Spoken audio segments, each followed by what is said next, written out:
अपने सपनों की आशिया को दे एक नई पहचान माँ भवानी डेकोर प्राइवेट लिमिटेड के साथ, जो है ऑथराइज्ड डिस्ट्रीब्यूटर ऑफ कजारिया। देश की मिट्टी से बनी टाइल से देश को बनाते हैं। और जहाँ मिलती है सभी प्रकार के Indian and imported granite, marble, sanitary एवं कोटा स्टोन का अनोखा एवं आकर्षक संग्रह। माँ भवानी डेकोर प्राइवेट लिमिटेड मतलब a complete floor solutions. New 0 mile Dadar road, Muzaffarpur. Call 9934753111। एक आदमी के हाथ में डिस्टरी नहीं होगी, एक आदमी के हाथ में कोई डिस्टरी नहीं होगी। ये डेमोक्रेटिक मुल्क है, यहाँ जनता की राय चलती है, जनता की राय बहुत अहम होती है। वाला कोई भी हो, आज के बाद 31 दिसंबर कम से कम 1 महीना 5-7 दिन बचता है। ये बात और खुद भूमाफियाओं के दबाव में मनमानी कर रहा है, कमजोर जनता को जो अल्पसंख्यक पे अल्पसंख्यक के दबा रहा है, झूठा केस करवा, वहाँ पे हुसैन बेहोगा जाना पड़े ताकि कोई दूसरा बेईमान इस वो इंशाल्लाह सब तैयार है। अगर नहीं है, एक आदमी होगा वहां बैठेगा। हिंदुस्तान का कानून है। एक बार जब हम बैठेंगे, यकीन जान लीजिए दुनिया हिल जाएगी, क्योंकि हम अहिंसा जानते हैं। हम इमाम हुसैन के नाम पे बैठ रहे हैं, जिनके नाम पे साउथ अफ्रीका को भी आजादी मिली है, हिंदुस्तान को भी आजादी मिली है। तो ये है जो हिंदुस्तानियों से बदतमीजी कर रहा, हिम्मत से खड़े होइए। ये अरबों अरब की जमीन बेच चुके हैं आपकी, और अरबों अरब बेच देंगे। ये लेकर क्या बताएंगे?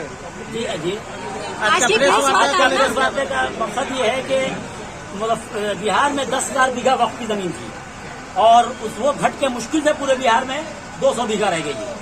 हुआ ये है कि जब भी हम इन लोग इनके जुल्म के खिलाफ, झूठ के खिलाफ वक्फ बोर्ड की आवाज उठाते हैं, इनके मुतवल्ली, इनके भूमाफियाओं के खिलाफ, ये लोग हम लोग के ऊपर झूठा केस करते हैं, मुकदमा करते हैं, हम लोगों को झूठे केस से फंसा के जेल भेजते हैं। हमारे ऊपर खुद जो है 30-40 केस है, ऐसा केस कि लोग, हमने कभी रिवॉल्वर देखा नहीं, हमारे पर गोली चलाने का केस, किडनैपिंग का केस, लूट का केस, छोटे छोटे बच्चों पे, जनता के ऊपर काफी केस है। डराते हैं कि हम लोग खड़े ना हो, ये सारी प्रॉपर्टी शियों की बेच दें, हम लोग उसके लिए खड़े होते हैं। तो अब ये हमारे धर्म में दखल देने लगे, असल मुद्दे को भटकाने के लिए दूसरी तरफ बात ले जा रहे हैं। जैसे गरीबी की बात होती है तो दूसरे मंदिर में बात ले जाई जाती है। हम लोग आज 26 नवंबर को बड़ी करबला कंपनी वहां पे हुसैन डे का प्रोग्राम करने वाले थे, वक्फ बोर्ड ने उसे मना कर दिया, उसके मुतवल्ली ने मना कर दिया। इसके पहले कमरा महल्ला में भी वो बहुत से प्रोग्राम को मना कर रहे हैं, जुमे की नमाज को मना कर रहे हैं, जो धर्म के लिहाज से इसका ताल्लुक धार्मिक लोगों से और जनता से करते, किसी खास कुछ ऐसे लोगों से पहुंचाते हैं जो सिर्फ और सिर्फ उनके जुल्म को सपोर्ट करें, उनके गलत काम को सपोर्ट करें, उनके गलत काम से पर्दा ना उठाएं।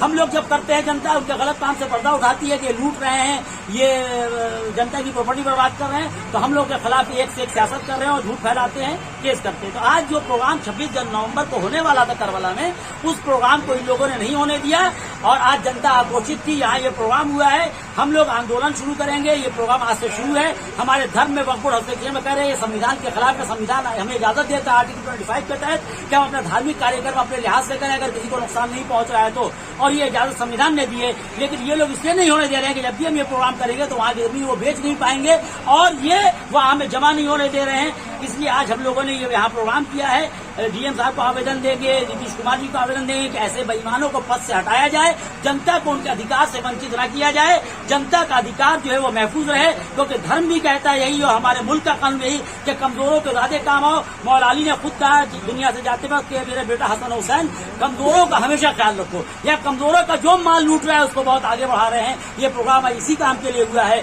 कि हम कमजोरों के लिए ट्रस्ट बनाए, उनके लिए आगे बढ़े, उनकी जमीन को बेचने न दें, और जो है वो हमारे धर्म में कोई हस्तक्षेप करेगा, हम कानून के दायरे में उससे मुकाबला करेंगे।